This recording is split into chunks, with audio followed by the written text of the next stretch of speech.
without, yeah, that's good. So, Bindu, is there anything you want to start off with before I begin? Yes, ma'am. Thank you.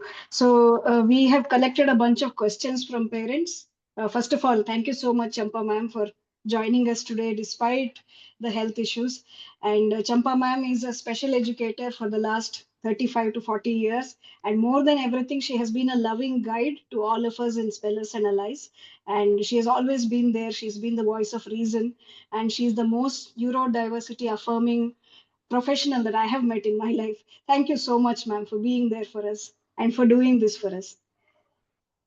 And today she will go through the two topics, homeschooling and self-engagement skills.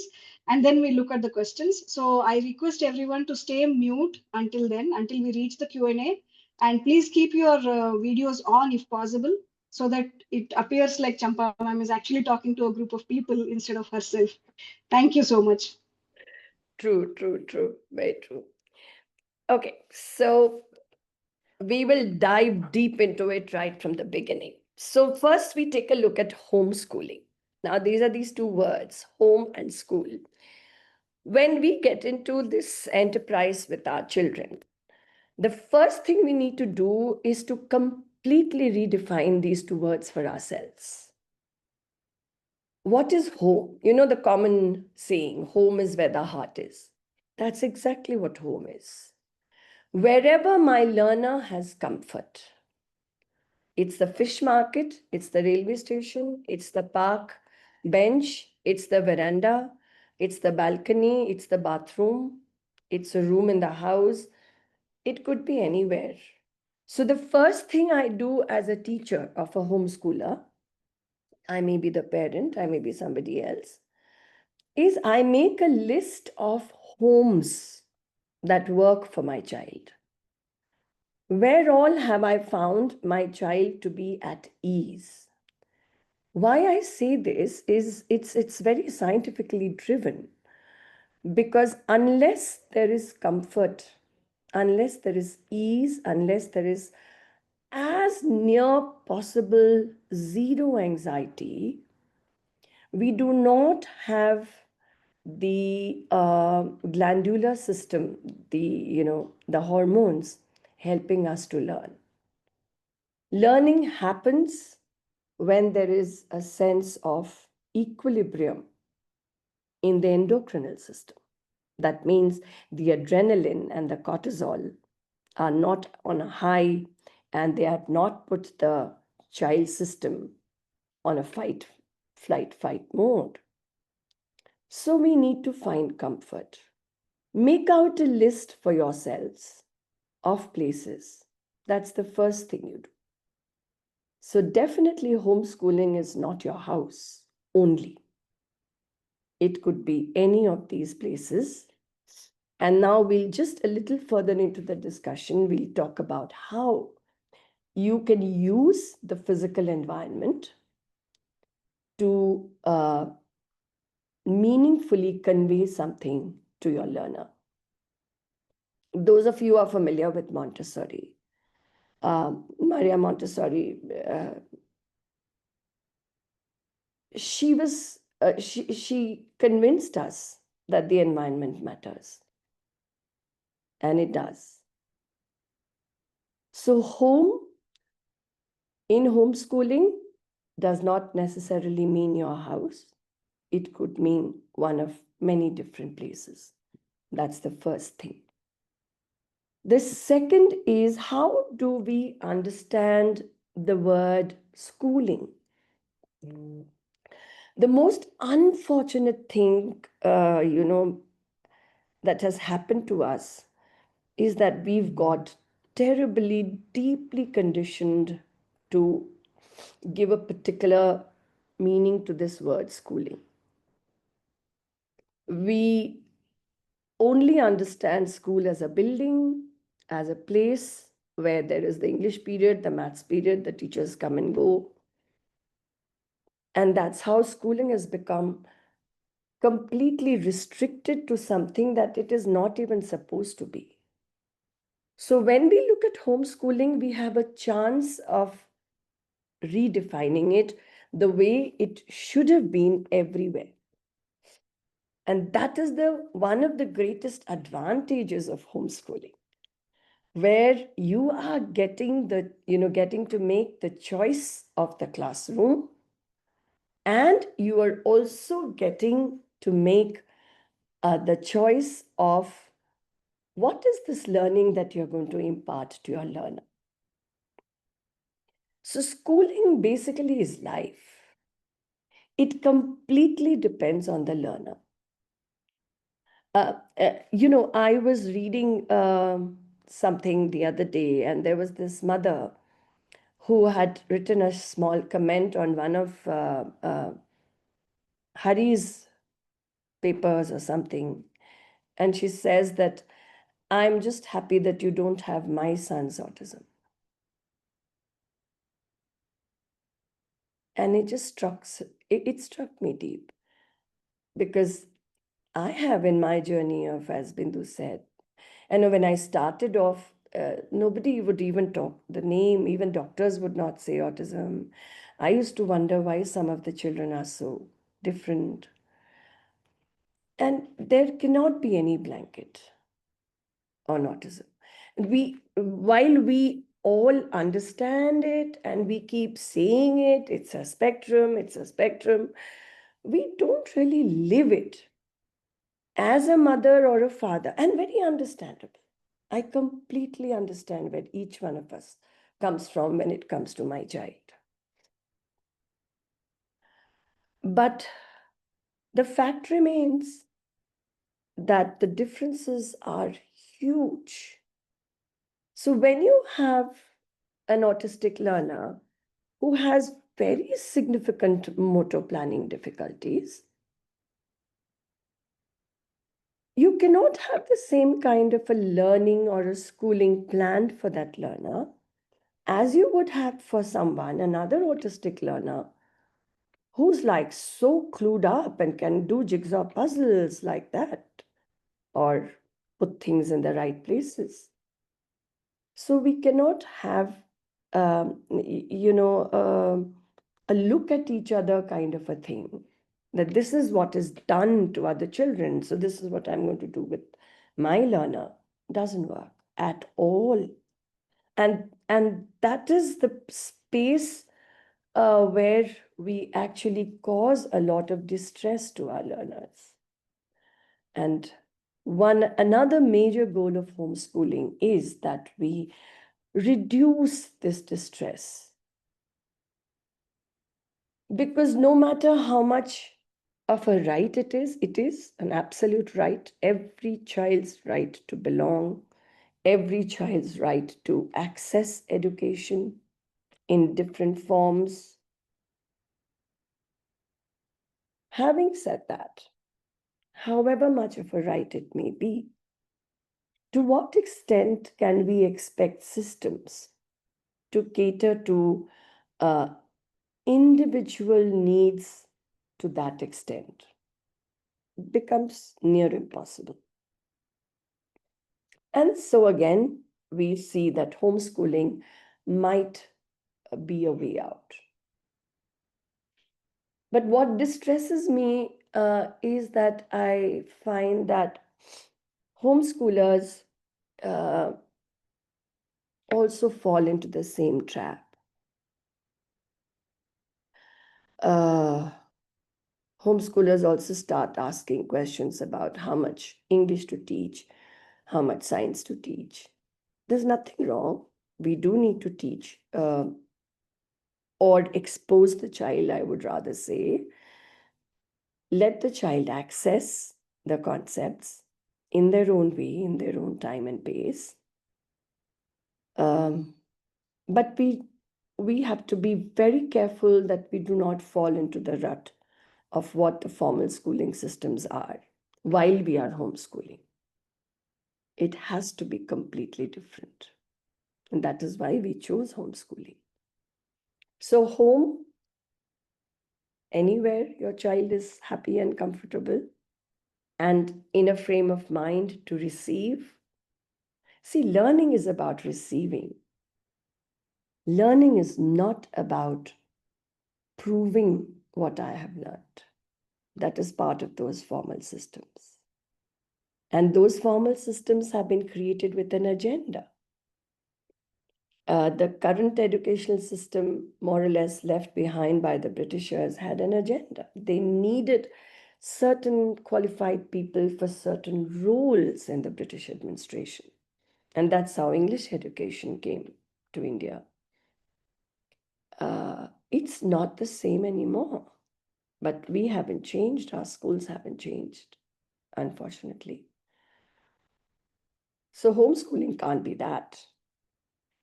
So homeschooling can't be about teaching a particular thing and then testing and working it out and preparing a report card. Of course, we keep track of progress because keeping track of progress is a feedback to us, where to go next, what to do next. But how are we going to keep track of that progress? Are we going to use the same parameters as used by the formal schooling systems? Show, tell, write it out, do the test paper. Then are we being fair to our learners? If they could have done that with me, they could have done that in the school also. So we have to find other ways of tracking learning progress. And believe me, if you're just on the lookout, you will see hundreds of signs and symbols that your learner is growing, developing, picking up. And the best part, the joy is when it happens to me that some of my learners, I start off with trying to convey something, and I realize after some time that something else has been picked up in the process. But if I were not looking out for that, I would have missed it, because I would only be looking out whether my learner has learned what I was teaching. So we do not fall into these traps. Then homeschooling becomes a punishment, both for the teacher and for the learner. Right. So that's just the foundation, but it's very important that we think of homeschooling along these lines before we move into more specific areas of discussion vis-a-vis your questions. Then we come to engagement. And for that, we go back to what I was saying, the difference in our children. How a child, an individual, a young person with autism is able to retain their engagement abilities with any activity is dependent, heavily dependent, primarily on two things. One is the person herself or himself, which includes their sensory preferences, their thresholds, their motor abilities, communication abilities. And it's it's obvious that when the abilities are a little stable, the chances of their being able to be with themselves and do things is much higher. When the need dependence is lower. The second thing in today's context is, if any of our children in the very early years have been brought up completely on a dose of therapy to therapy to therapy, or teacher to teacher, or self-dependence becomes very difficult. Because this is a child who has got programmed from very early on to execute only on the instructions of a particular individual, the presence of a particular individual, the way the physical environment. And so this child's system has not been able to figure out at all how to function if a part of that is missing. This is not to take away at all from our dear therapists. So many of them are doing fabulous work, without whose work many of our children would not even probably be able to pick up the fundamentals of life. And then there are professionals who are uh, not so good for our children, whose work hasn't really helped, and sometimes their work has harmed our children. But whether good or bad, I mean, when it's bad, it's even worse. But even when it's very good, um, this whole thing about early intervention, it has its merits, of course. We need to start early, very important. But when we get into this whole, literally this feverish pursuit of early intervention therapy, or special education, or whatever you call it, oriented life for a 3-year-old, what does the 3-year-old learn? That this is how life is. The 2-year-old, the 3-year-old, the 4-year-old has little or no idea of how other 3 or 4-year-olds actually live. What do they do when they get up in the morning on a Sunday? Because our 3, 4, 5-year-olds get picked up, dressed up, and rushed to this, then to that, then to that, then to that. So this programming, this conditioning, becomes near impossible to break as they grow older. And we all understand, we are all caregivers, we are all parents. We all understand the role of patterns in our children. Most of our children are very strongly pattern oriented. Now, when we have fixed this pattern in their lives for years, and then we suddenly tell them, do this yourself, you can. It doesn't work. It doesn't work because that pattern has not been introduced at all. So for self-engagement, what I try, no matter at what age or stage a child comes to me, is to begin from scratch. And the child cries and wants me to be sticking to them all the time. And I say, I will. I sit next to them. Sometimes they sit on my lap or my back. And then I remove myself for a minute and I say, give me time to drink water. There is a furor most of the time. I know you're all mothers, and there are so many of you are facing a burnout. You're tired, and my heart goes out to all of you.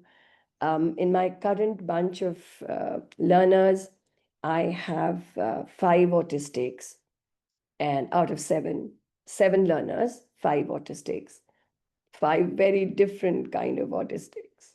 So you can imagine how many different kinds of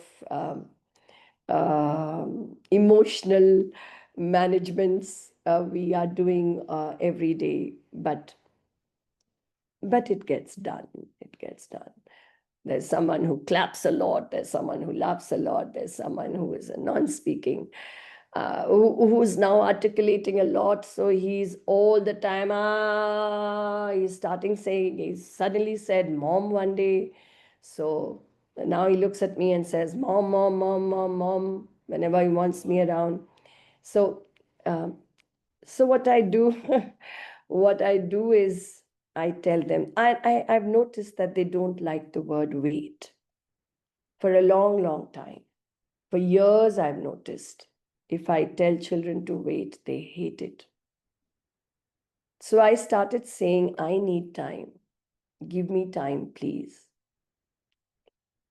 It works with many of them because our children are actually extremely sensitive. They have their needs. They know they have their needs. It frustrates them. We don't like to have needs which are going to be fulfilled by others. We do not like it. No one likes it. All our children know they have needs which have to be fulfilled by others. This helplessness is extremely frustrating. And because they have needs, I notice that they are sensitive to others' needs also. It's a different thing that they may not be able to express their understanding of the other's needs. But as mothers or as parents, I am sure if you look, into your experiences, you will find numerous examples where your child exhibited um, mm, his or her understanding of your need. There would be many times when they won't because they are scared, especially if you are sick. I have mothers coming to me and saying, Ma'am, what do I do? My child is so selfish. I love my kid, but I am so sick. And my kid just doesn't understand I need of time. And I say, no, the child is not selfish. The child is scared.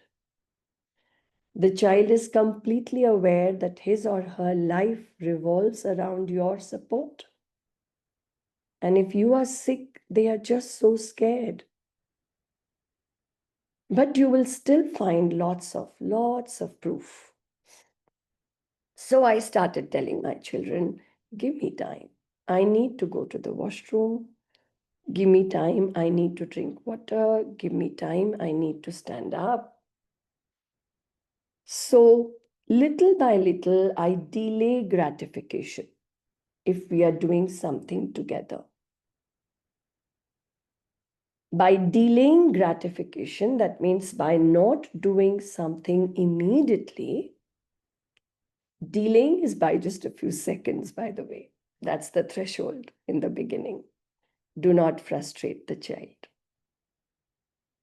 But as you delay gratification consistently, the child's system gets an understanding of their own ability to wait. They do have an ability to wait. Of course they do. But many of our children are perfectionists. Nothing can be done there. They are made like that. And perfectionist means I want it now.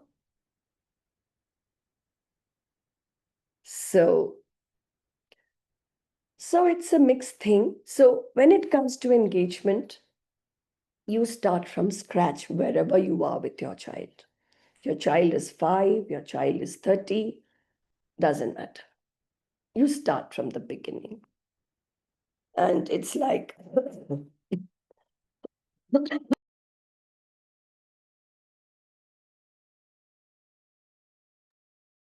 it's like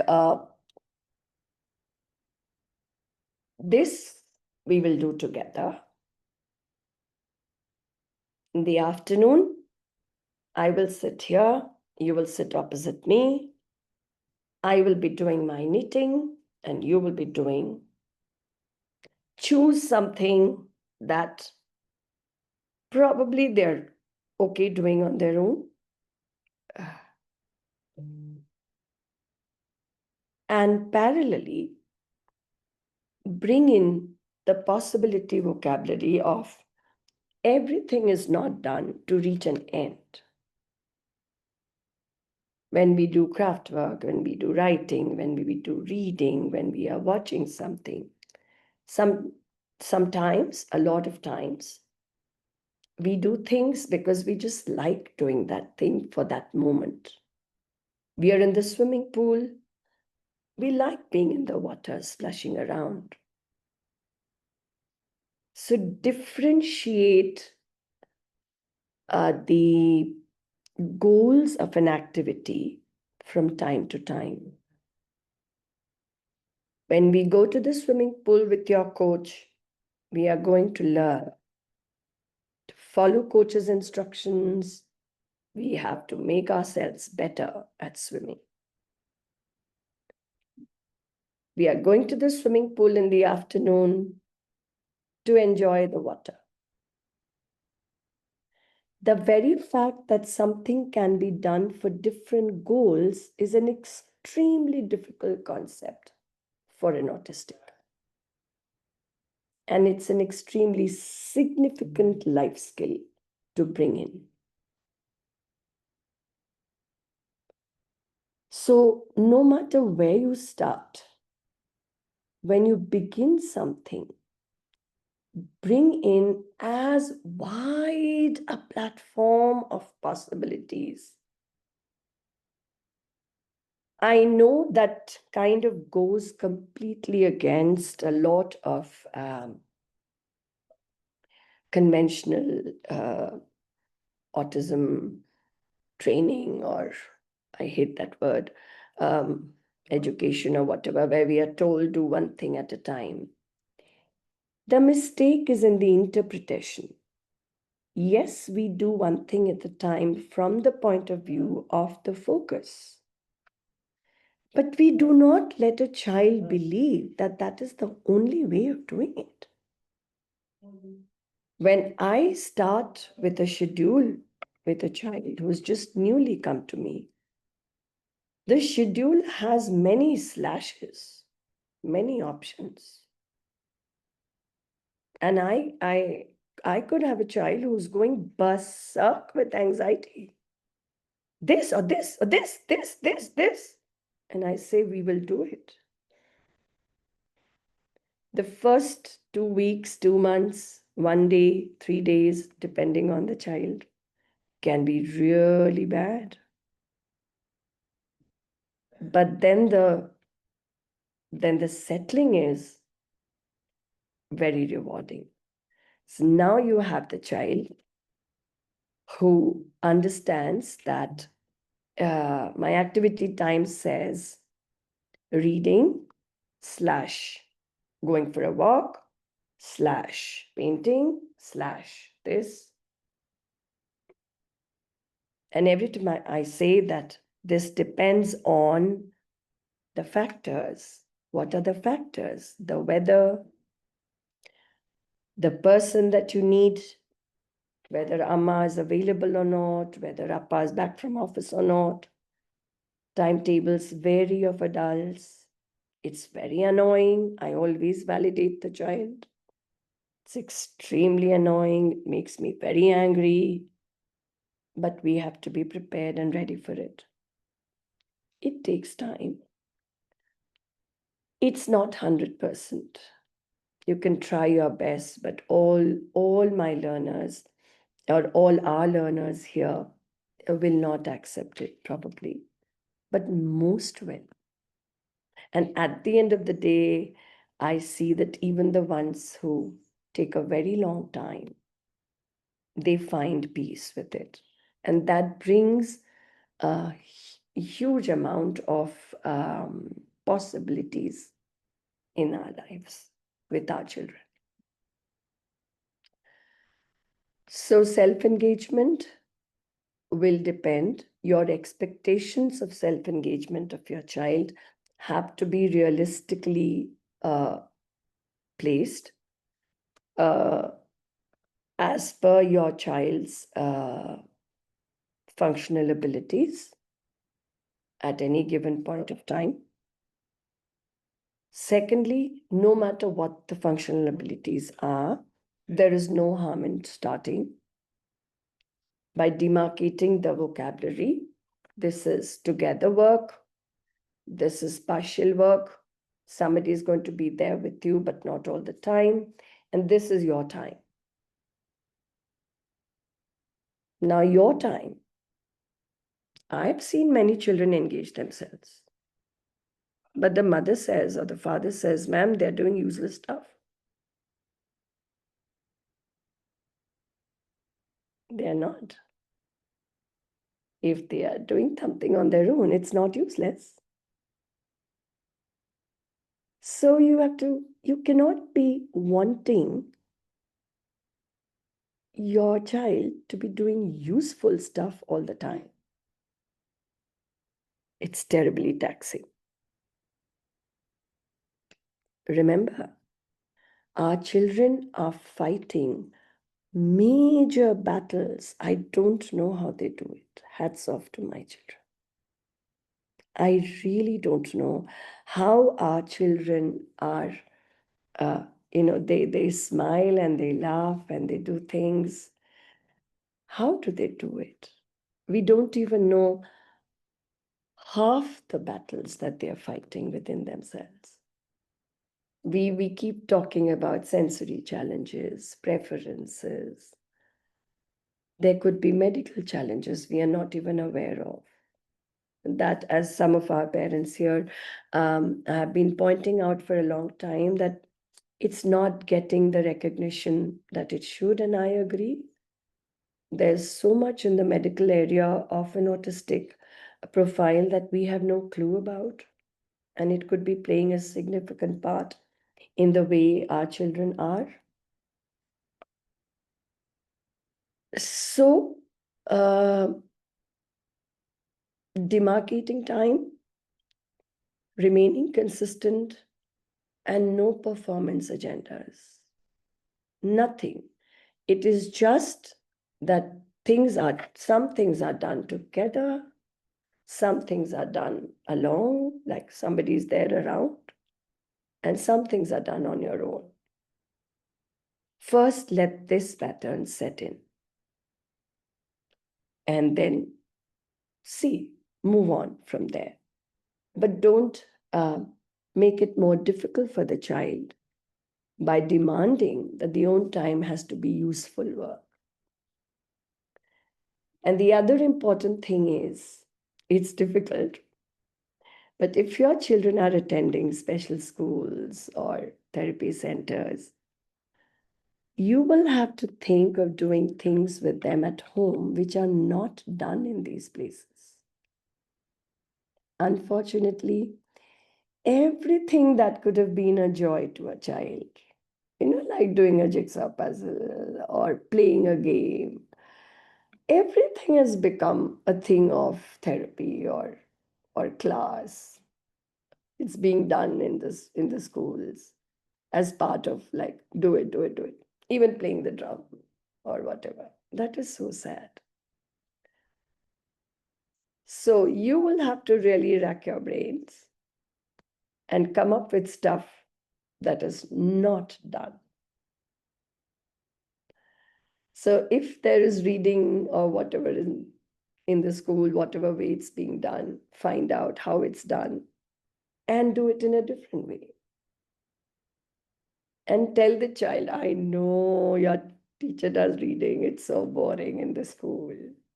Let's do it like this. Or okay, I'm just going to read and you can just run around and play with your blocks or whatever you feel like doing. Do your finger painting or just roll on the ground or just like play your guitar. And I just read this fabulous piece about cobras. I'm just going to read it out to you. Just keep your ears open. Do not forget, our children, all learners have amazing receptive levels, and we completely overlook them. It is the receptive level that educates us, that is our knowledge.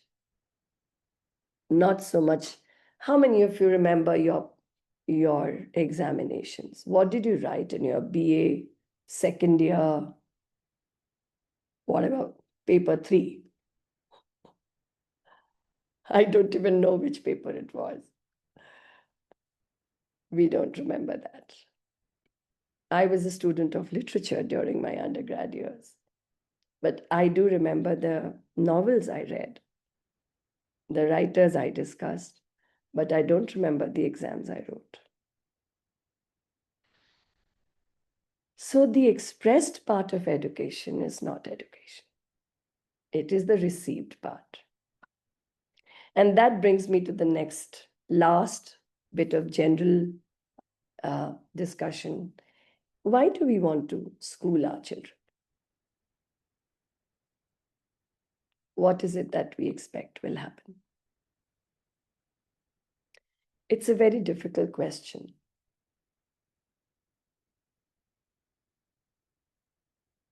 Because as a teacher, literally a surrogate mom to hundreds of children, I would want all my children to learn and find their way into careers. But I know that many of my learners have much higher understanding of concepts of different areas, but they will not be able to uh, be comfortable in the social environments where they have to be if they have to do a job. It's the worst dilemma ever. But I made my path very clear years ago when I decided it's the comfort, the mental well-being of my children that is far more important. And that is what I focus on, and that is where my discussion with my parents always are. Recently, in conversation with a young man from Chennai, autistic, he's done very well in his. I think I may have mentioned it even in my last webinar that young person stays in my heart all the time because I just feel it. The injustice is huge. He's so good. He's so good in his studies. He's done so well in his cost accountancy papers, and he just knows everything. And when he joined a company, he realized that it's not what he knows that matters. Where the job is concerned, he's not comfortable with the way people talk to him. He cannot explain to people why he does things in particular ways. And then they come back at him very rude. We suggested to the company, to the HR, that we will do an awareness kind of a thing. They refused. They said, we are not interested. If you say you're qualified, you will have to do things the way they are done. So that may not be the case everywhere, but it is mostly the case. And that also, again, like I said, these are autistics who have these abilities in place of, mobility, going places, being elsewhere, impulse control.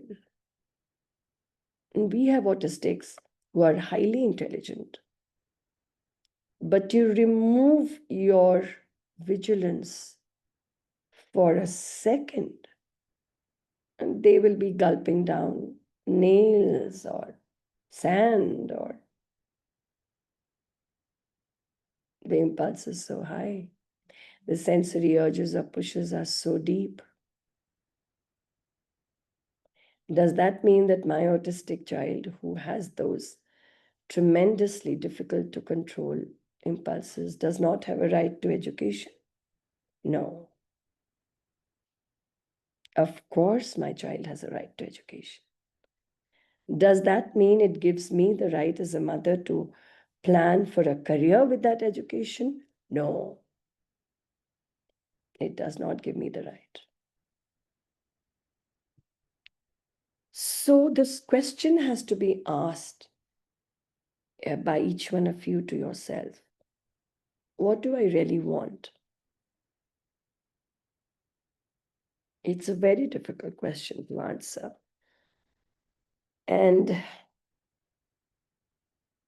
for so many of us, it's also a bit of a phase of wanting things to be the way we would want them.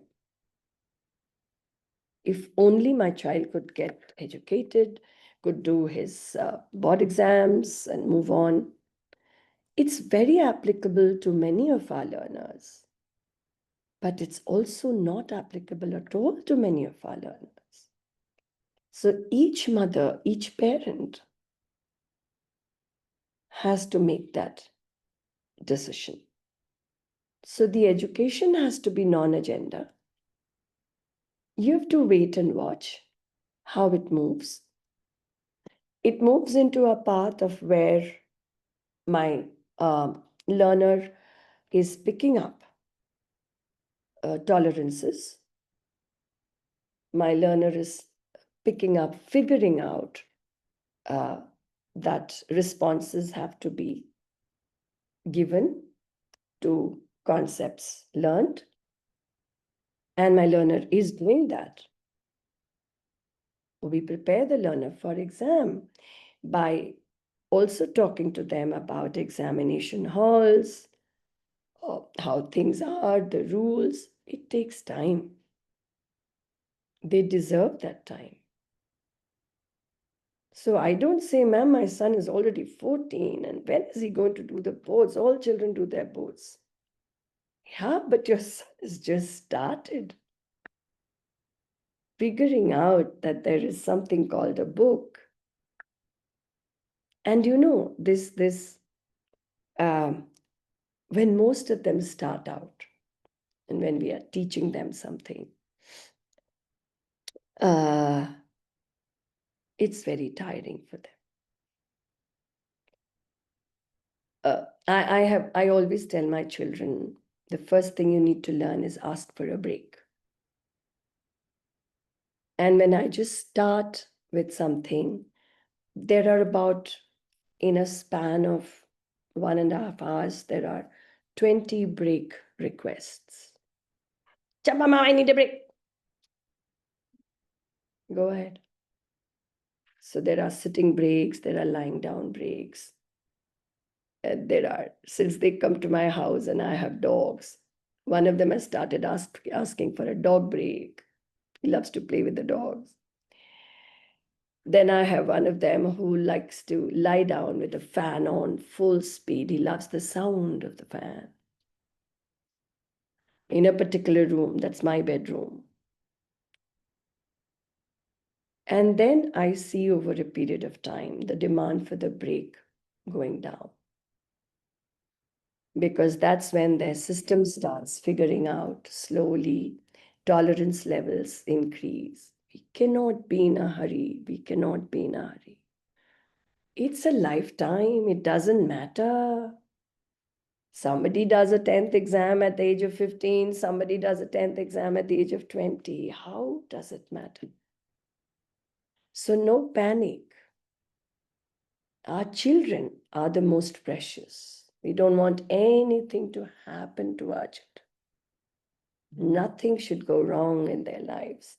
They're already fighting a very, very unequal battle, believe me. So ask yourself, why do I even want to do this? That will help you to set the syllabus for your homeschooling. Your syllabus for your homeschooling is life. You figure out that, okay, I will do, the academics, kind of what is termed as academics, for some exam at some point of time, little by little. We'll see how it goes. But my kid is so fond of the kitchen. I just want my kid to enjoy the kitchen. So build your syllabus around the kitchen. Some kid, for some, it could be swimming, it could be running, jumping. So you build your syllabus around physical activities.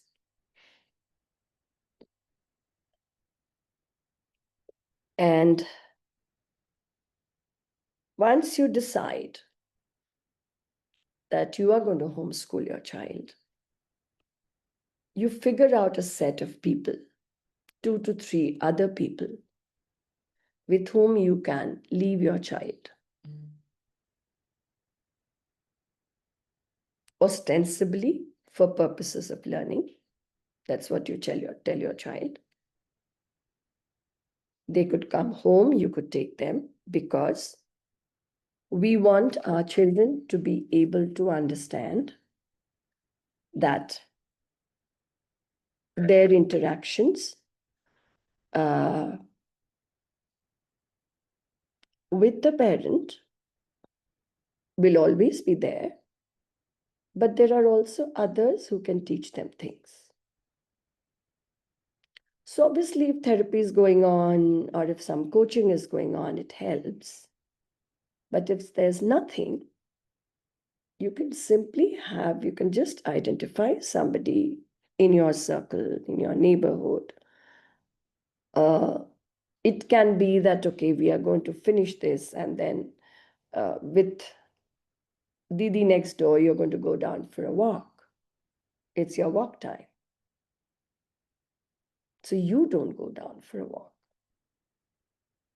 So build in these variations of human resource.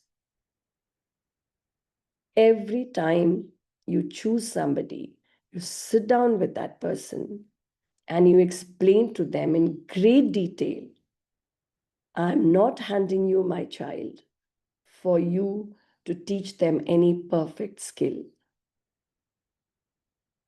I'm handing you my child for a while to explore with you whatever activity that is that you have chosen, to be done in his or her own way. So interact, communicate. Those of our children who are on assisted devices for communication, please use the device yourself as much as possible. The way when we have talking children, we talk to them, don't we? So if we have a child using typing, we have to type with them. And sometimes we tell them that, I'm going to talk for a short while. And then we'll go back to typing. So those are the ground rules of homeschooling and engagement in a nutshell. There are lots and lots of details that I am not getting into now, and we can subsequently or individually, you can get in touch with me, or maybe we can arrange for another meeting. But those are the basic ground rules. First, we establish these in all ways possible, and then we move on from there. And if there's something you people want to kind of ask just now, we could do that, or we'll move into the questions.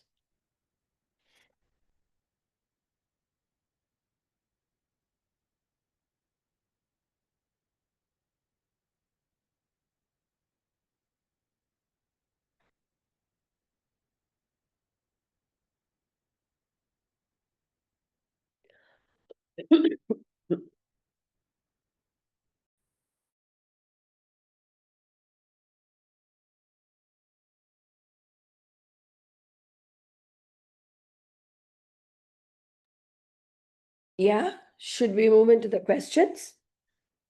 Bindu?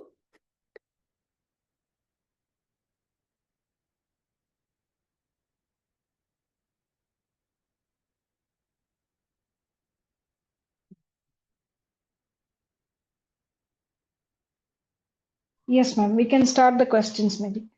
Okay. I'm Right. just trying to share the document. Oh, okay. Right. Mm.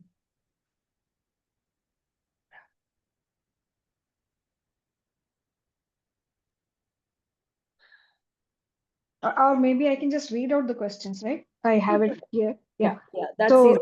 you That's you have covered a lot in how to get started, but there are some age-specific questions like how to get started for a 16-year-old or a 20-year-old who already goes to a special ed school for 5 days a week. So correct. what else can we do apart from that at home? So first thing I actually, when I saw this question that came to my mind was that this young person needs unwinding time. Uh, because the time that they are spending in the school or the training place or wherever, there's a lot of masking happening, no matter how comfortable that place is. You know, even when children come to me, I try my level best to let them be who they are and yet pick up on things. But I know they're still masking because my environment, my physical environment, is not their home, actually. So, anybody who goes out and comes back, before engaging them, they first need unwinding time. So, you tell them that. You tell them that you have been working very hard the whole day. Now you need to unwind. So choose what you want to do. Some of them just want to go into the room and be on their own. Parents get scared that he's shut the door, and it's not like that. They need that peace and quiet or whatever it is in their own way. They might be doing some stimming just to regulate themselves. So, first, they need unwinding time. Again, find things which are not done in the school at all, especially for older students. Find roles of responsibility at home. A 21-year-old, a 16-year-old, a 30-year-old, uh, keep chores like going out and getting something for the house, planning something. The menu may be doing the kitchen work, depending on the child's. It has to be a role of responsibility because you have to dignify the age. They are adults. And that sense of I am an adult um, is not protected in the school at all. You know, I was recently going through some Facebook posts, and there was this non-speaking 23-year-old's post there somewhere in the West and America, who says that who writes that I wish they would stop doing the day, date, and month with me. It's been years. I'm so bored. Because he still doesn't point to the date. So for the last 10 or 12 years, they have been teaching him day, date, time, day, date. What stupidity is this? So we need to dignify the age of the learner. It's not about he doesn't understand, she doesn't respond, she has no comprehension.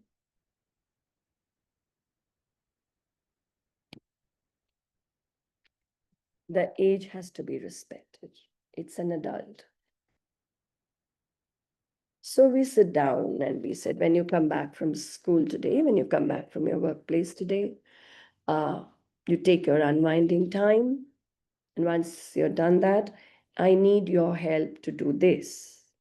And together we will do that. So those kind of things. Then I also have the thing here.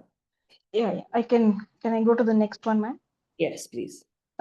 So there's a question on how to make the house, how to restructure the house and the environment in the house for homeschooling purposes. What are Right. some effective strategies? Right. So, like we know that for all learners, not only for our autistic learners, for all learners, predictability, consistency is very important. And the physical environment is something that we associate with certain things. That is how we teach children going to the toilet and all, isn't it? It's the physical environment of the toilet, the commode, and and the wash basin. And so when we start homeschooling, it would be nice to make it a collaborative effort with your child. I think it would be a very exciting thing to do. That, you know what, from next month, we're going to make a school in the house. And what place should we choose? Shall it be Amma's room? Shall it be Pati's room? Shall it be your room? Or maybe the dining table? So you make it collaborative, you walk order about the place and you say, okay, let's choose this place.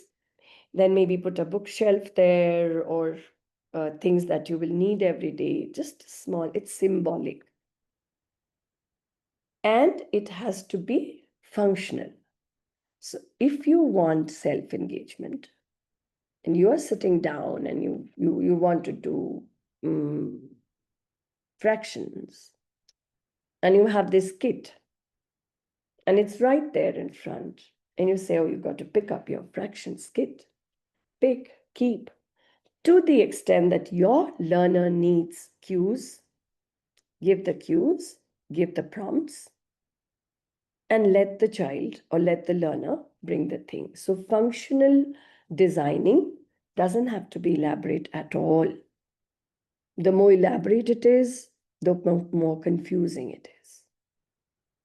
But a fixed area, which is identified as a learning area and is not used for any other thing. That is again where confusion arises. We're not going to use that place for anything. So it's a small little niche, a corner.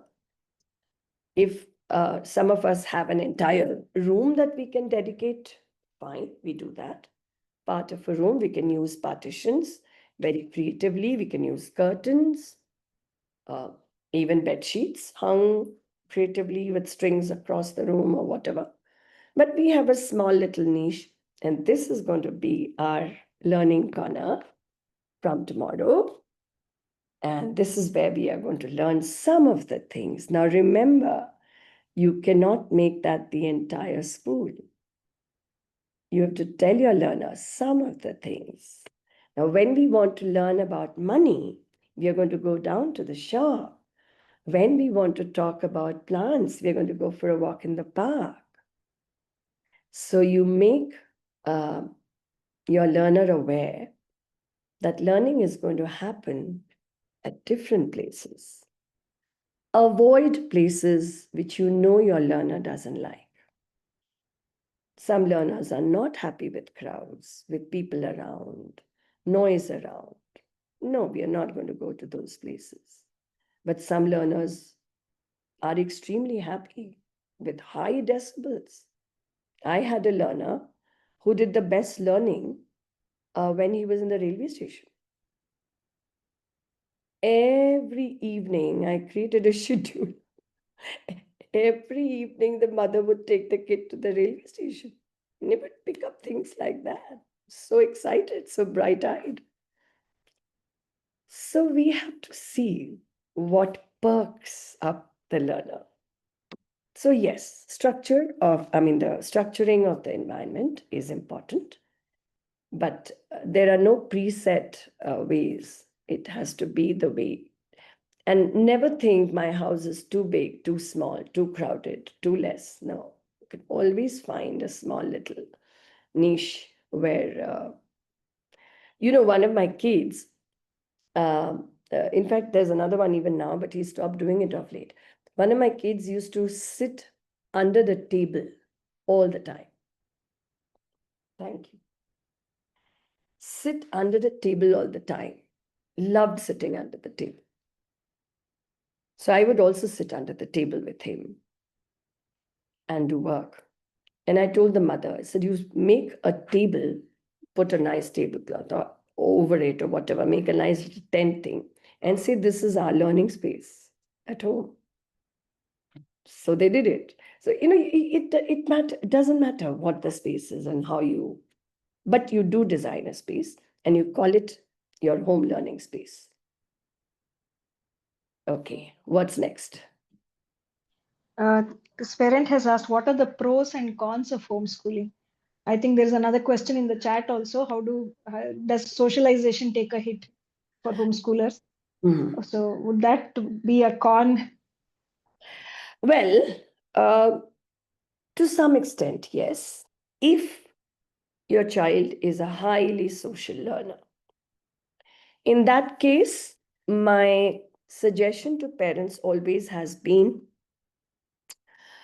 that you incorporate other people in your homeschooling plan.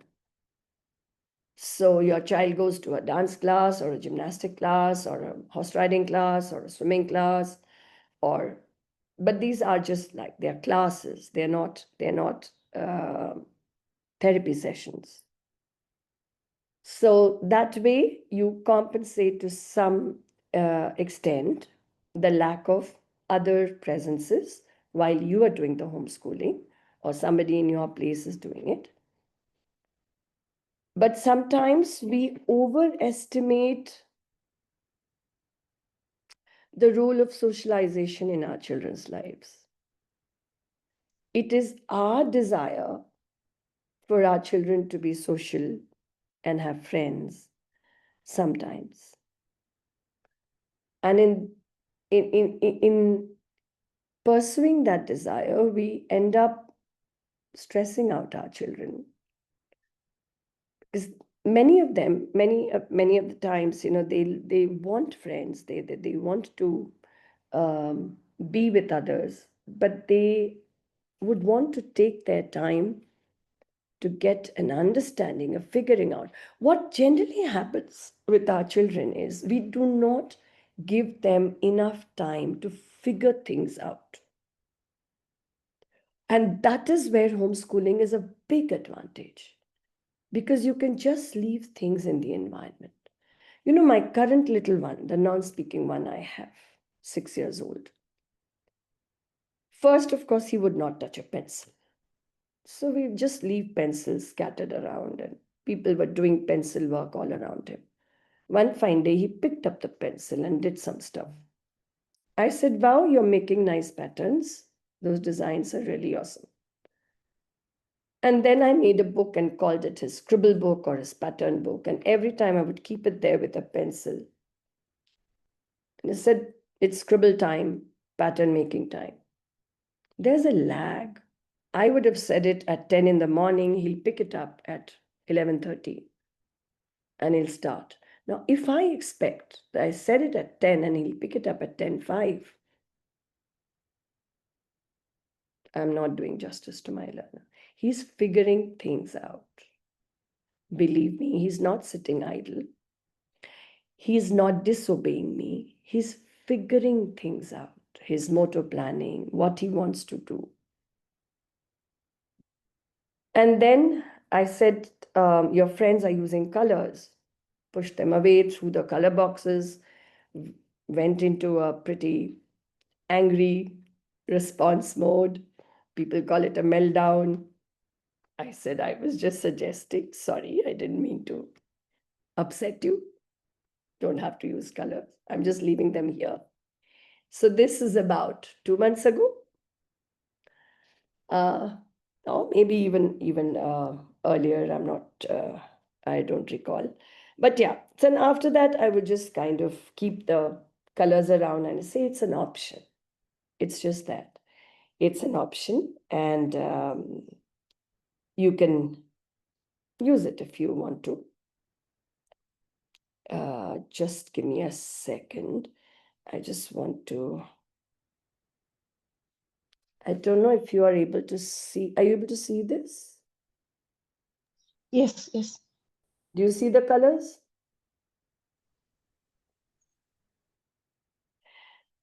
No big deal. If he spent his life making black and white patterns, it didn't matter.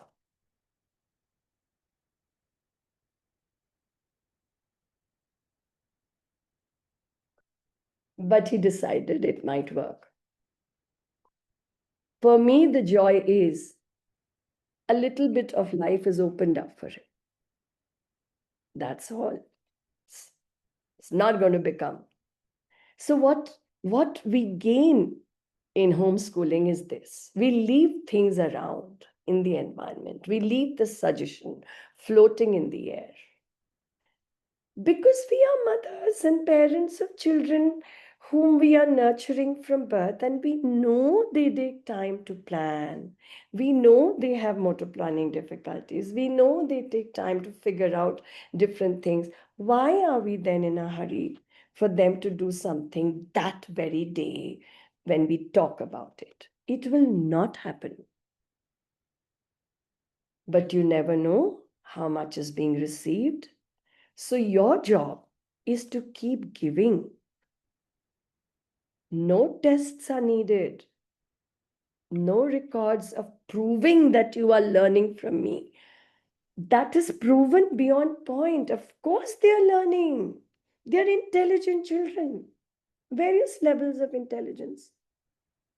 Just in the rest of us, we are 30 members here. If we get an IQ tested here, we'll get 30 different IQs for all of us. So it's the same for our children.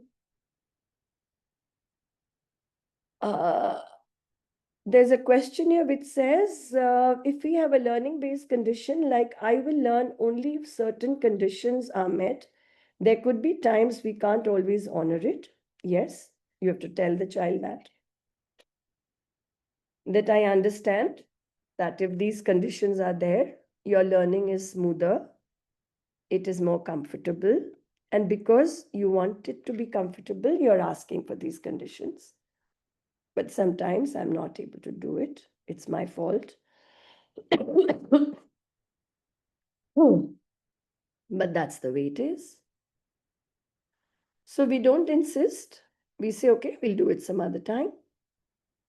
Maybe try without the conditions next time or with the conditions. What you have to get out of is your conditioning of who a teacher is and what a teacher does.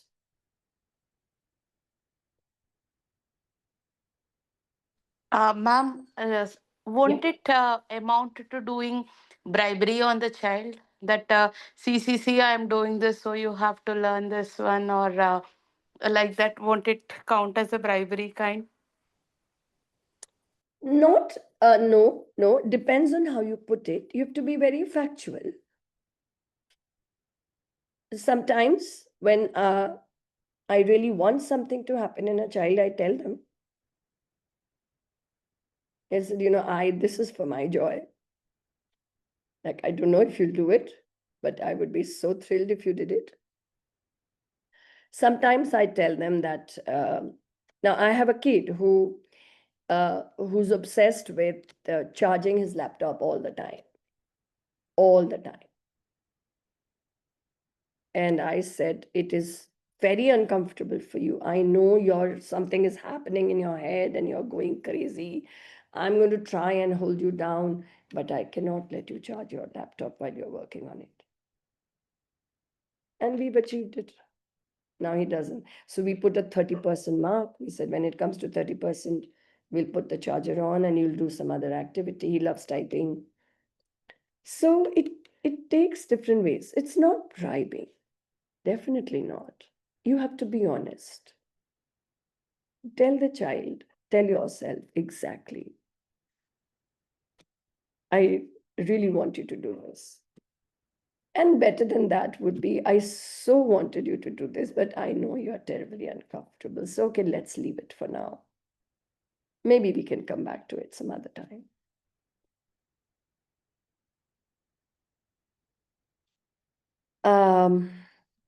Can we go to the questions on curriculum, curriculum and IEP? There are a bunch of them. Yes. I So most wanted of them ask to, for what syllabus to choose and what books to use and how to write an IEP for a child for specific needs. Yeah. Bindu, I raised my hand. I had a non-curriculum question. Shall I slip it in now or just wait? Ask. All right. I think the curriculum, once you get into the flow, I didn't want to interrupt that. So I don't homeschool, but my child goes only for a 2-hour school. So he has a lot of time other than the unwinding time. And his world is so sensory that I sometimes feel that he is in fact by himself with a nanny at home for a significant time. We try to take him outdoors and stuff, but the home environment is quite restrictive because all he's seeking is sensory play. And some of the stimming, I'm very pro stimming. I understand why it needs to be there. And I see that, that simply means that some things have not been met also. So we try to provide those. But a lot of it is just, humping a pillow for a very long time, which makes me feel bad. I feel like he should have better choices of play, even if that's what he wants to do.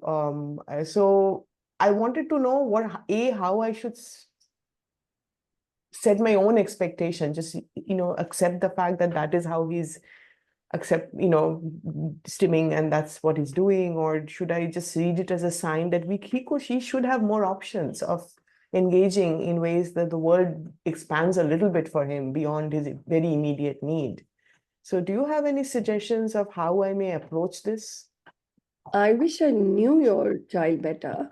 So it depending on the sensory gratification that he seeks, is it possible for you to create engagements that gratify those urges through activities? Like, for example, there was a kid who needed to kind of feel things around all the time, like uh, so then we created this kneading processes or work in the kitchen or something. So it depends on if firstly you are able to do that. Rack your brains, get into a group, this thing, brainstorming with other and see.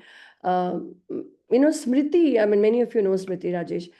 She did this marvelous job of getting Adu and to string beads, because I knew Adu as a small kiddo, and he would be with strings all the time, pulling, pushing, and Smriti got him to do the beading.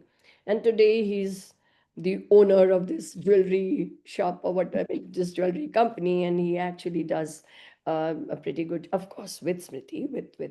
But the thing is, we see the stim or we see the gratification being sought, and we try to rack our brains and see, can there be an engagement which gratifies the same urge, and yet it is an activity. First you need to do some homework on that. Yeah, it's the lack of engagement, I think, that he's just Could- shutting off from the world, or it it seems could to me. just be your So perception. It just could be, he could be just very happy roaming around and so he seems very happy, but I feel that he's not he getting could be enough from better the world. engaged. Thank So, you. so yeah, no, that it stands true for all of us, when we see a gratification being sought, we look at different things that could gratify that need. And that is how we build curriculum. That is how we build syllabus in the homeschool relevance. I So, think I'll build co-engagements and self-engagements. He just loves messy play, and so we can't leave him one very entirely. important thing is build community. Mm. Build community. If people are near you or wherever there are, even in this whole group, there are so many parents who are doing homeschooling or even partial homeschooling or no, get in touch with each other. Take over the children of your friends for half an hour. That's, it answers so many things about socialization, about you as a teacher. When you get to see 5 other autistics, you get to say, oh, I didn't know autistics were like that. When I've had a mother tell me when she got exposed to another kind of an autistic, ma'am, that kid is not autistic. I said, of course, but autistics are not like this. I said, they are. Yeah. So yeah, so build communities. There's no hurry in anything. There is no urgency, but do that. Yeah. Sure. Thank you. So we've moved nicely into this curriculum thing. Yes, Bindu, what was there? Yeah, so parents are asking which books to pick up, what curriculum to follow, and should we build an IEP based on the child's strengths and needs? Definitely. Definitely, that is what the individual education plan is all about. But like I said, uh, the education plan must not, definitely must not only have anything that is connected only to academic skills. It's a very small part of life. The IEPs that we have for our children have to be based on life skills. Academic education is part of life skills, not the other way around, actually. So, by way of books, I find the simplest thing to do is to pick up the graded books from the market. If my child is 5, I pick up upper KG books. If my child is 7, I pick up grade 1, grade 2 books, a combination. So they are a very good indication of the kind of topics that I might venture into with my learner at home and the depth to which I venture into them. How far do I go in? So you have grammar workbooks, you have mathematics textbooks and workbooks, you have EVS books, you have social studies books, you have language books. They're mostly all, and you can also get the ones that are followed. You can get the NCERT books that are followed by CBSE.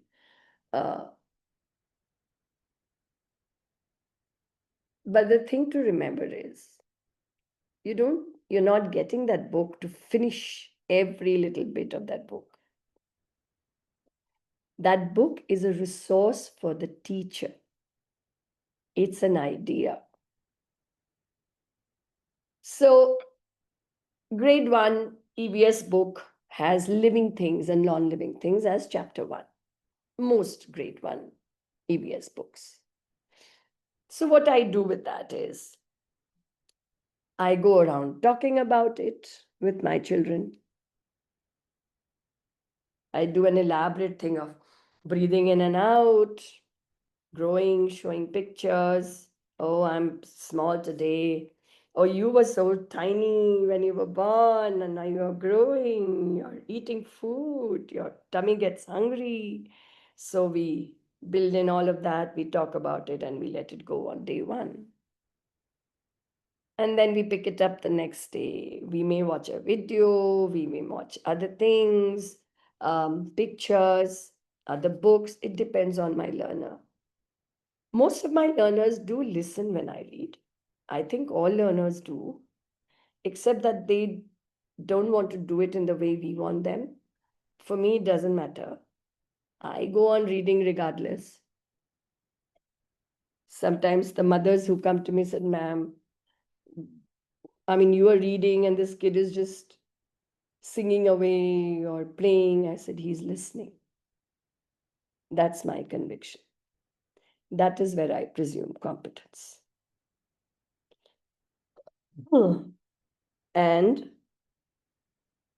every time they prove me right. When I hit upon a word or something which they like, they come and sit down. So you read,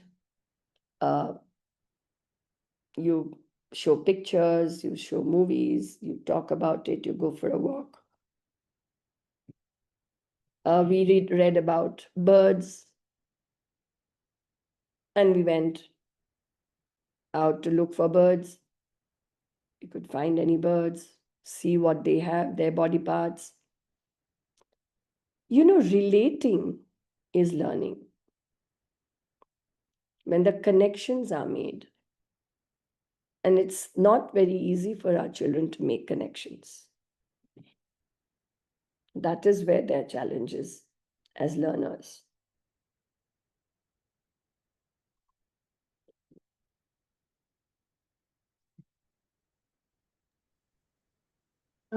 Thank you, ma'am.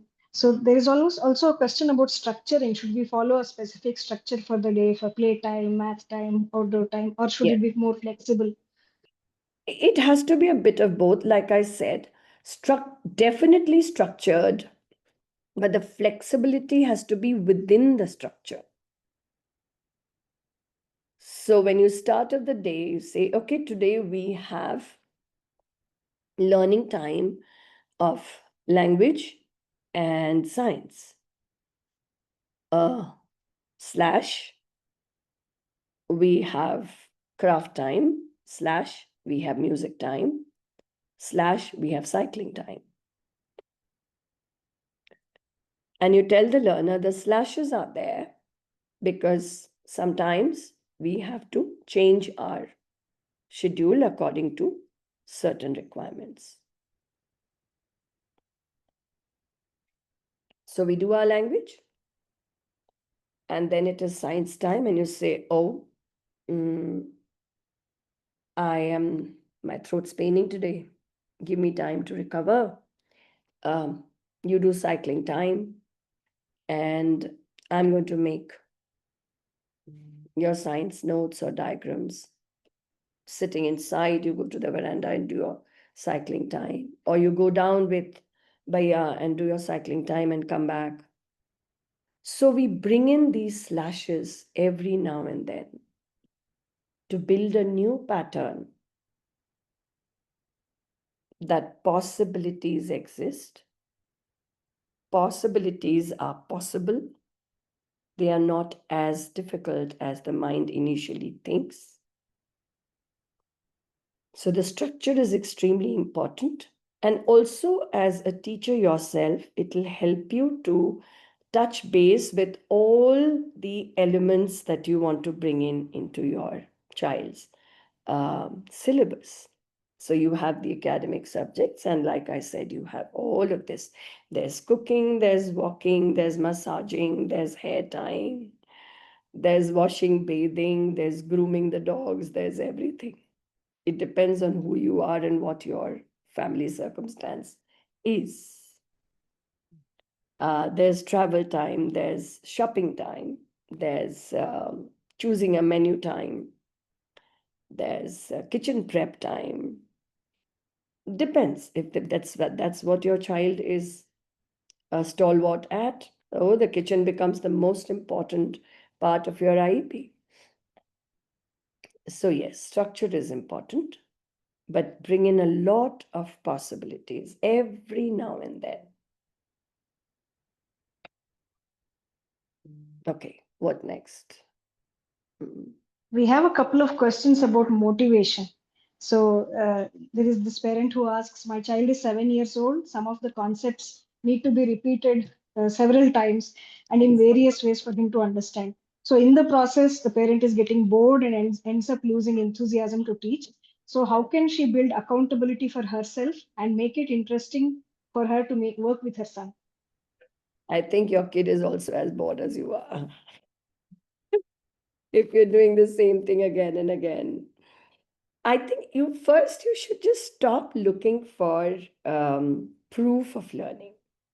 That is what's hitting you. It's not the repetitions. It is the proof of learning. Start off on this journey with an understanding with yourself that you may never get proof of learning in the way that you're looking for, within the timeline that you're looking for. You may get it, but you may not get it. So your job as a teacher is not being motivated by what your learner is showing that, the learner has learned. And for this particular mother, I think you re-examine your own goals. What, like we said in the beginning of the meeting today, why do you want this whole schooling process for your child? In your mind, where is it going to go? What's the trajectory going to be like? If everything happened exactly the way you wanted it, what do you think would have happened? By what time? Examine your goals. Probably you might need to realign your goals to achievable objectives. That will keep your motivation going.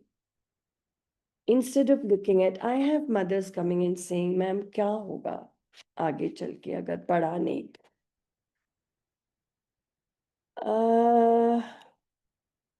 I say बहुत लोग नहीं पढ़ते हैं, lot of people. So it's not like क्या होगा पढ़ा नहीं तो. But so change your question, change your anxiety. I probably cannot ask you to let go of your anxiety. Your mothers, you will not let go of your anxiety. You can't. But change your anxiety. Maybe that might help to make it more doable. So realign your goals, and whatever learning you impart, do it without an agenda of performance. I teach writing. I have no clue whether my learner will ever write or not. I teach it because it is every learner's right to know what is writing, to be exposed. And then I leave it there. And then sometimes they pick it up and life goes on from there. Not that they become prolific writers or something like that. But yes, they might make a few attempts. So do that. Yeah. What Thank else? you. So this parent says, my son is not interested in anything that you can't do easily. So he wants to do it perfectly. Won't try if you can't. So how to deal with this? Nothing. Some of our children are perfectionists and we just can't do anything about it. This comes with, it's actually part of the anxiety package, that things have to be in a particular way. And unless it is that way, nothing can be done about it. They are perfectionists. So sometimes it helps to break down a task. That way, the accuracy of the done task becomes easier to achieve. So a larger task, break it down to small steps and say, we'll do this today. And let's do this well. And take your time and do it in the way that you want to. And parallelly, keep offering things. Keep doing things. That this, we'll do this. It didn't happen the way. Mama didn't get it quite the way it was supposed to be, but it was okay. So like I said, all we can do is to try and bring in this possibility in the child's mind and create an acceptance. We can't force it. So if he wants things done in a particular way, it has to be like that. And there will be fear of doing new things. So we don't make the child do new things, we do them in the presence of the child. That while you do what you are comfortable with, I'm going to do this thing today. It's new and I like doing new things. My conviction is that they pick up on that and they also want to try it. But take your time. Don't rush the child. That's a great advice, ma'am. So the next week set of questions are on self-engagement. We have quite a lot of them. Yeah. So many parents think that their children, when left by themselves, they watch videos on YouTube or they're just on the phone or devices. So most of them are asking for alternate ways to keep them engaged apart from screen time. Firstly, ask yourself, why do you not like that? What is wrong if your child is watching videos? You can call it video time. Is it not okay for a child to watch videos? You can be monitoring the kind of videos they're watching. But children are very smart. They might get into, but firstly, I don't think there is much harm. What we have to be careful about that it does not become like a fixed loop. So too much of screen time.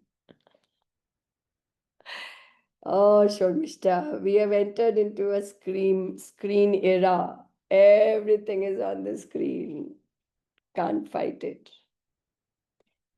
So we schedule, I mean, in the sense we try to make it as organic as possible as part of the whole morning to night schedule. And you intersperse the, so you have video time for learning. So we have learning videos, or like for information and education. We have videos for entertainment. So we have video time of 2, 3 types. We have learning video time, we have entertainment video time together with the family, and we have individual time, solo time with that way. So you break it up, try and see if that works. But screen time per se is not as harmful as it has been made out to be. For many of our children, the screen is their lifeline. They use the screen to talk, they use the screen to convey. So, screen is a must in many of our children's lives. We have to see how we monitor it, and we cannot allow ourselves to get into any kind of rigidities. And rigidities of thought and perception that have come from the neurotypical world. Now, when COVID hit, one of my children said that my headmistress is such a liar, ma'am. In the last PTM, she complained to my mother that I'm getting too much of screen time. And now, because of COVID, she wants us to do 6 hours of online class. Isn't that too much screen time? I said, yes, it is. So, I understand your concerns. And my concern is only one with autistics, that the pattern formation becomes like that. So we create broad patterns in the beginning, as broad, as varied as possible. And then over a period of time, things get picked up.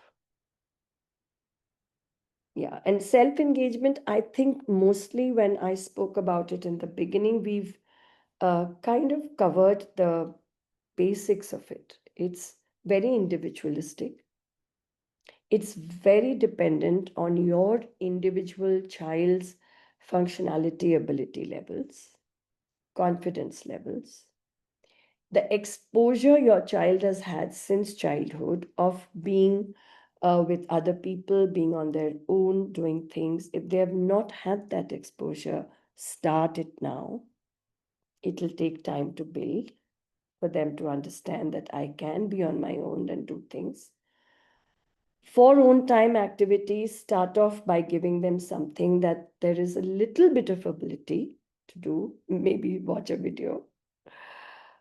Say, this is your own time, and Ma's not going to sit with you for this because Ma has this work to do. She's right here and she'll come at your call, but I need you to do this on your own. It won't happen in one day, but over a period of time, it will get picked up. Remember the age of the child, dignify the age. Stop making your relationship with your child transactional all the time. You're a mother or a father. You can't be instructing all the time. You can't be getting into deals with your children all the time. This transactional relationship has to come to an end. It's very difficult for the children.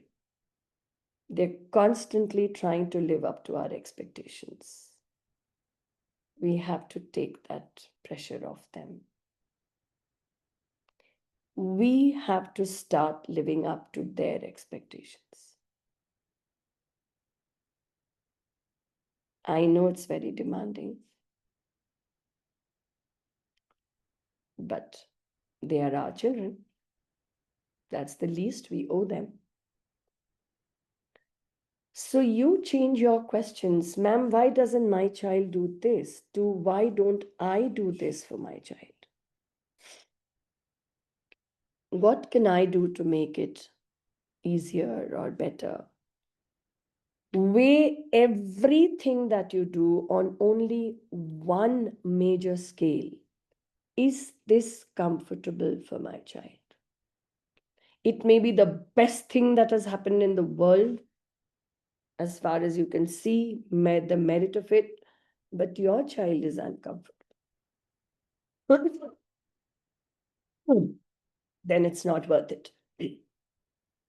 Then it's not the best thing. So there is only one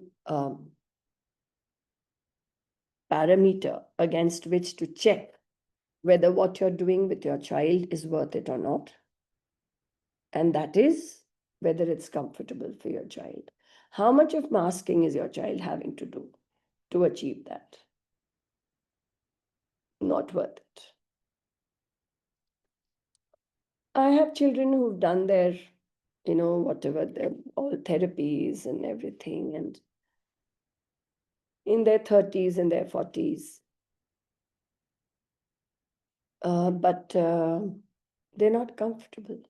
They haven't found comfort in life. Nobody's gone on that journey with them. Nobody will except you.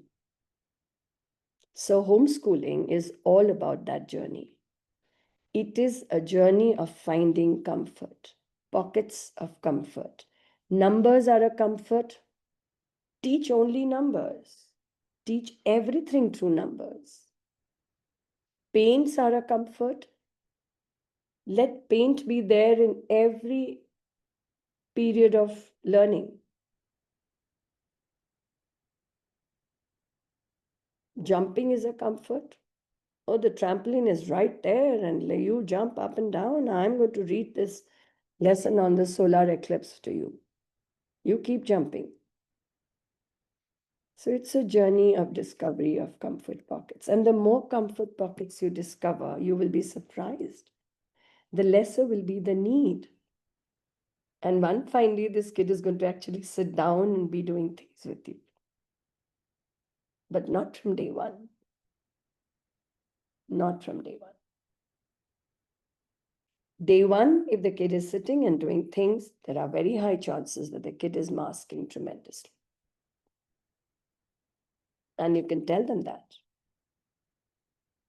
go for it. What is it that your body seeks? To move, to run, to lie down opposite.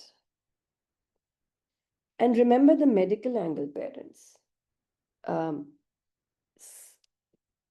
recent research paper was pointing out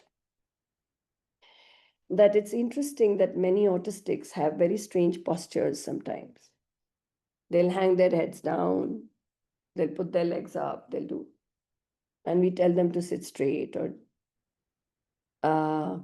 possibilities are that there are some autistic systems where the circulatory system demands certain postures for the heart rate to remain normal. And the body does it instinctively. And then we don't let them do it. So we have to be very, very, very elastic, very broad-minded as teachers. And all that is possible in homeschool. What else? Thank you, Champaji. There's a question in the chat about motivation. Neeta asks, my child loves being outdoors most of the time and enjoys sports like swimming, skating, basketball, but really doesn't like being taught anything at home except being read to. So kindly, can you advise on how to get her to get motivated to learn? Neeta, your baby is already very highly motivated. She loves being read to. What more do you want? Read her everything under the sun. All that the time that she is ready to be at home with you, just read everything from the school textbooks, from encyclopedias, from monitors, from videos, YouTube videos. Read about it. Let the child listen and listen and listen. And she's learning. And then the rest of the time, take her out. That's what her body needs. That's what a system is looking for equilibrium, equanimity. He's a perfect kid. No worries here at all. Come out of your mindset that she needs to write what she learns, she needs to write test papers, that they might come. Keep it going. But for now, read. It's the basis of all learning. Without it, there is no learning at all. So read to your child. About self-engagement, again, one more question, ma'am. So how do we help the child develop self-engagement, I mean, engaging skills independently without the parents' presence or intervention at all? It has to be graded and phased. Pick up one small thing at a time and start by modeling, doing it together, collaborative. Then move to partially aided after a few weeks. Everything declaring it to the child. The ultimate goal is you're going to do this on your own, and we are starting on this process. There's no hurry. We'll get there whenever we get there.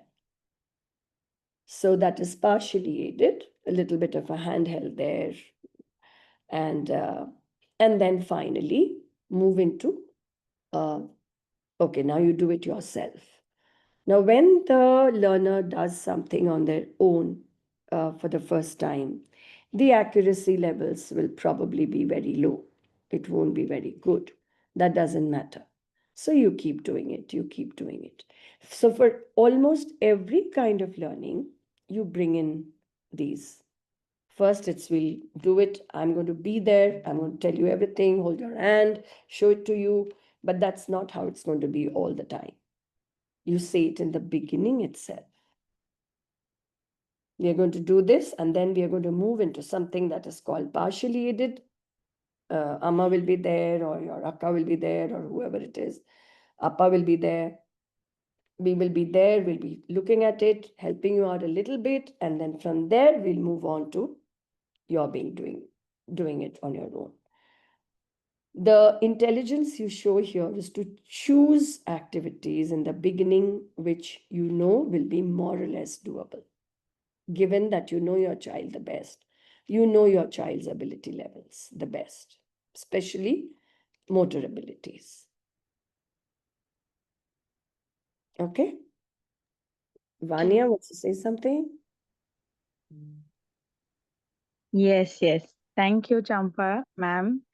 I feel you're so insightful with everything. But in a way, like, see, I'm a therapist, so I go into the house and I'm training, right? So, like, I believe the children come to you.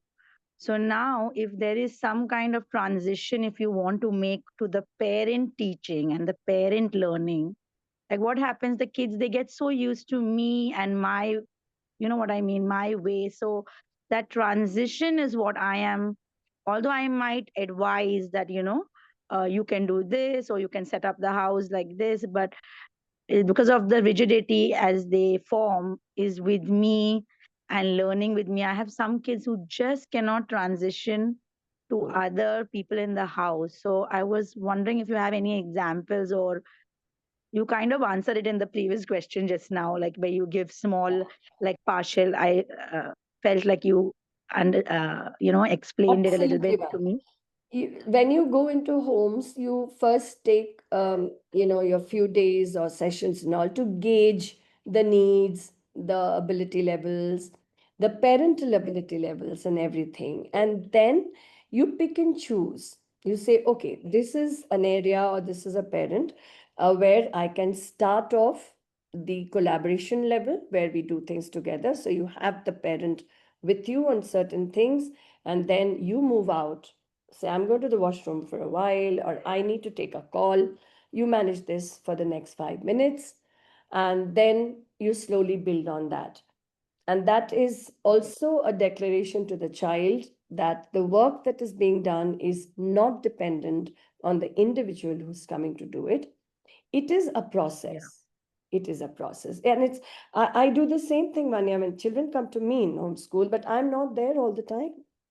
I'm sometimes in my bedroom lying down. I mean, just like I make a thing of it, and or I'm in the kitchen or I'm outside in the veranda. I pick and choose children and time so that there is always this balance that is happening. Change. Where And what about home? Like, do you send activities?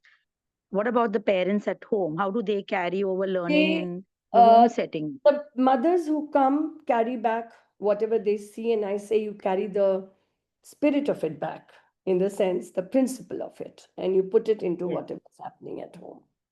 And Mm. so I had this kid, like I said, when he came to me, he was just stacking things at home. I believe his mother said he just puts everything, brings everything out, stacks, stacks, stacks. He was doing the same thing here. So I said, okay, we'll have a stacking corner for you. So we made a table and said, this is your stacking table. You cannot stack anywhere else. So there were a few difficult episodes where he went into. But I said, stacking means this table, a rule is a rule. So we kind of rode the storm out. It was not easy. You know how it is Yeah. when a meltdown happens. Correct. But you ride it out. And then from there, it transitioned home. A few weeks later, the mother said, now, Yeah. not stacking everywhere. I said, fine. Now, from that stacking, it has come to making actually wonderful designs and all. And then I took him on a ride all over the colony, and I showed him buildings under constructions. And he was completely imbibing everything. So Mm. patterns matter to him, designs, and he makes these Construction. amazing. So from there, it has transitioned and moved, and I never stop him from his building. I read to him when he's building. I keep his writing book over there. I put the video on and go off. So he's building and watching. He's building and watching. But so can his mom also do similar things with him? Mom Does does the she? same thing.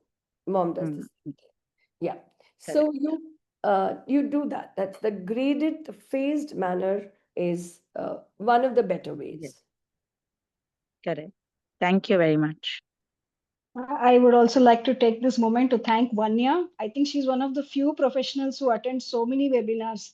It's I really know. amazing that she's willing to learn and she's willing to find new ways to help her kids, although she has been working with them for so many years. So Thank you, Vanya. Absolutely. no, I can't, you can, I learned so much from the parents itself because as you said, there's so many, every child is different. So a situation with one child teaches you so much, and it comes in handy for, when parents ask those tricky questions. So I'm very grateful to this group, Bindu and Champa and everyone who's so active. Y'all are a wealth of knowledge. Well, thank you. Thank Absolutely. you, Vanya. All learning comes from the children and from others who are working. So yeah, Vanya, fantastic. Champaji, actually, the next two questions are very much aligned to what you discussed with Vanya. Okay. So, parents are asking how to identify teachers who can come home and teach their children, how to educate them, and what to tell them, especially if they are non-speaking. Then, how to find the support staff or teachers. That is the one of the most difficult things, because we don't really have a regulated database where we can just access. So you'll have to go into these different organizations that have like shadow teachers and all. That's worked for some of my parents who, once they find somebody, then it is up to us to talk to that teacher about what we want and how we want things done. But it's not easy. And sometimes it's also the parents have just found somebody who's not trained or anything, just a young person who's good with their child. And then we've managed to actually do very well of molding that young person into being a facilitator for that child for certain things. So it's just a wide world out there for you to search and find people. Unfortunately, I mean, I wish we could maybe find ways of creating some kind of a database where we could access teachers like this, but it's not there. Nothing is there. No, but if we find someone, like you said, some young person, and if we want to Yes. tell them about our child, so what kind of conversation should we have? Should begin with very basics. The first thing is that my child is a very intelligent child. My child understands everything. I do not want you to test my child. My child needs to be facilitated in this area, and give the traits of the child. What are the small little signals of tiredness? That look out for this. That is when you know that my child needs a little bit of a break. What's the kind of break? It's not really timed. You can also use the break to be a good companion, a silent companion sometimes move into another activity, and then come back to this one. So, your training of the teacher has to be from the perspective of her or him being able to understand your child. I know, ma'am, I've studied autism, I've done this course. That's wonderful, very good. That means you already have a base. But my autistic child may not be the autism you have studied about. So I just want you to keep these things in mind. Be reiterative, be assertive. There's nobody else who will stand up for them but you. So you have to tell the incoming teacher that the main thing that you're taking care of is my child's comfort. And the teaching comes next. No testing, please. Those are the basics. Thank you so much, Champaji. That's all the questions we had from parents. And I think we answered all the questions in the chat also. There was something about screen time. Soma was asking when I homeschool my daughter, in between, she watches TV and mobile and comes back. So is that a good thing to do? She comes back. What else do you want? So she's taken a break and she's back. She's an intelligent child. She needed a break. She needed to get away. She needed that sound and movement of the video to figure out whatever you've given her. She's worked it out, and she's worked it out, and she's comfortable with the amount of concept that's gone in. She's come back. It's perfect. You show confidence and you say, okay, you're getting up. That means you're trying to figure things out. I'm going to be here. I'll wait. Or in the meantime, I'll quickly cook the dal and come back. You figure things out and come back. It's absolutely fine. I mean, if the child never comes back, that means whatever you're doing is not comfortable for the child. You have to change what you're doing, how you're doing it, where you're doing it, when you're doing it. If the child comes back, you're doing it very well. The child wants more. Pat yourself on the back. But remember, our children need these breaks. The moment there is input, the overload begins. Because they're already functioning on a foundation of overload.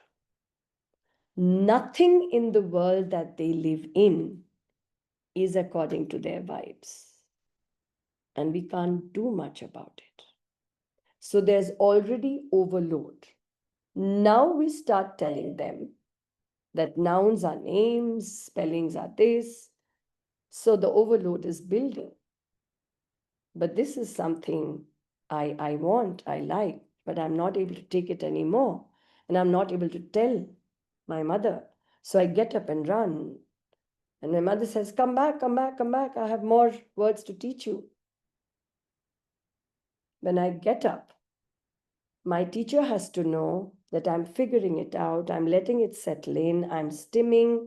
I'm looking at other activities that help me to regulate because I'm actually figuring out everything. Once it's all figured and settled, I'm going to come back. So homeschooling is not by the bell. It can be just one subject the whole day sometimes. It depends. Some of our children like to stay with one thing for months. Some of our children like to change things every 5 minutes. It's the way their brain figures things out.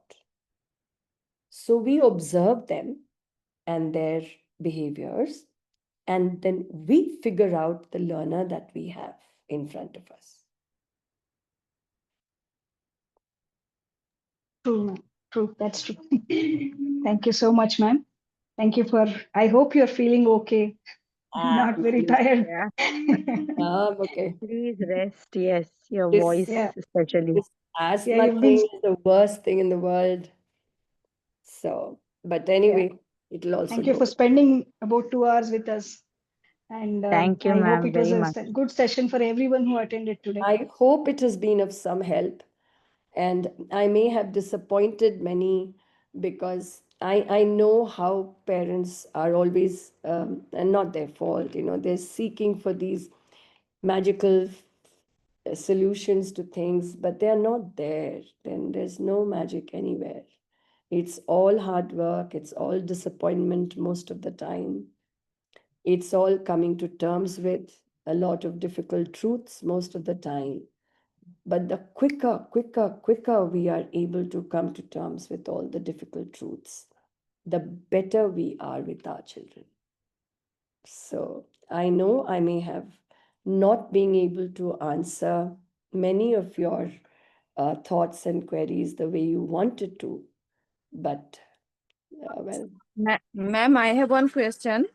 mm, Ma'am, when we choose the syllabus for homeschooling, so mm. that syllabus should be according to the child interest or according to our priority. How to, that means, consider that. Always the child's interest. Always. Then ma'am, we cannot cover all the areas, right? Why do you want to cover all the areas?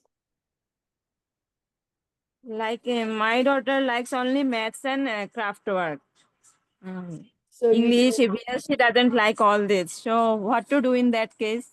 you can use numbers to bring in other concepts like how far the sun is from the earth, the numbers, the population, in history, the areas, all in numbers. You can use numbers to bring in other concepts. But what I wanted to ask you is that look at your goal again. If you think that if she doesn't learn history, civics, or whatever sciences the way everybody does in schools, what will happen? No, ma'am, I am not asking about history, civics, basic English. All this, no interest in that case. Only numbers and craft works. That's it. But you're using language, no, to bring in numbers. You're talking, you're using language to bring in craft work. You're bringing prepositions, fold this in, out, dab this here, behind, up. You can bring in a lot of stories. While she's doing that, you can read something. So Okay, okay. we have to take a relook at why we want and how we want. We have to come out of our way of schooling. We have learned different subjects. It's not the same. If we are acknowledging that my child is different, then the learning will also be different, the methods will also be different. So don't get stressed about that. Okay, ma'am. Okay, ma'am. Thank you. Start off with things that she really likes. If she loves the numbers, use numbers everywhere. Earthquake happened, so many people died. This is all in numbers, and this year this happened. And that is how much the plates moved by way of distances. Bring in numbers. Okay, Maybe okay, she ma'am. relates to all information numerically. I don't know. We don't know how your child's brain works. It's different. It's an autistic brain. So maybe the relating to all information is numerical. So we bring in numbers for everything. Okay. Hmm. Okay, ma'am. But enjoy your child. Don't get stressed. Thank you, ma'am. Welcome. Thank you, Champaji. And thank you everyone for joining us today. I'll be sending out the recording maybe by evening or by tomorrow morning. Thank Yes. you. Thank you, everyone. Take care. Thank you, Champa. And Really wonderful session. And what I realized is sometimes we just have to stay with our questions also. and the answers will come when with all this Very true. discussion. It just Very true. that's Very I had a lot of questions in the beginning, but I thought I should stay with them and then just uh, so many things were answered in different ways. So wonderful. Thank you so much for your time. Really, Ashu. most welcome. It's my greatest pleasure. And begin your journeys with hope, with joy, and with a practical realization that it's not going to be easy. It's not going to be the same as the next door kids. Come to terms with all of that and enjoy your children. They have so much to offer, right? And thank you all. Take care. And we'll be in touch. I think there will be more kind of offshoots of these Yeah. topics over time. So maybe 2-3 months from now, we can again come together and kind of have a review of what all has been happening. Sure. Yes. Thank you. Okay. Bye-bye. Bye.